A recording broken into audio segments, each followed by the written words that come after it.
Ba-dum. Ba-dum. Ba-dum, ba-dum, ba-dum, ba-dum. I made myself laugh.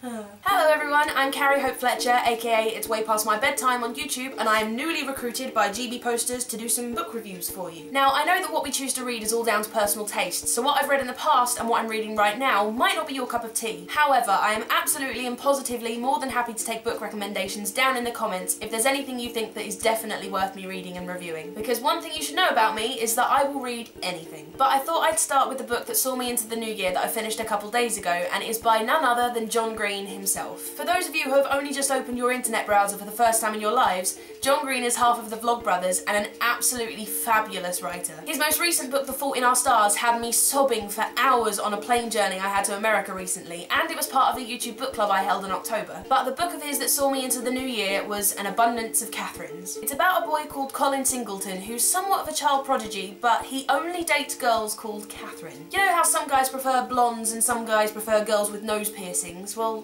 Colin likes Katherines, it's just his type. And he's working on a theorem that could potentially predict the future of a relationship, like how long it will last, or who will be the dumper and who will be the dumpee. It made me think about whether that's something I'd like to know or not. If I got myself into a relationship and then went to Colin and said, how does this end? And he says, well, it lasts for a year, but you eventually end it. Would I carry on with the relationship? Because if I stay with them for a year, then it can't have been a bad one. And when a year has passed, will I constantly be on edge wondering what it is that they're going to do that's going to make me break up with them? I think it's really scary knowing your own future. I think I'd much rather just sit back and let it happen to me and just go with the flow. But what do you think? If you had the chance to find out how your relationship was going to end, would you want to know? But anyway, it's a really enjoyable book, and it's got a huge range of different characters which offer very different personalities, which means it's never boring. The only thing that made my brain ache a little bit is that it's written about a child prodigy, and some of the things he thinks and talks about are quite hard to wrap your head around. But something really awesome about this book is the fact that it has footnotes which explain a lot of the things that the characters are referencing.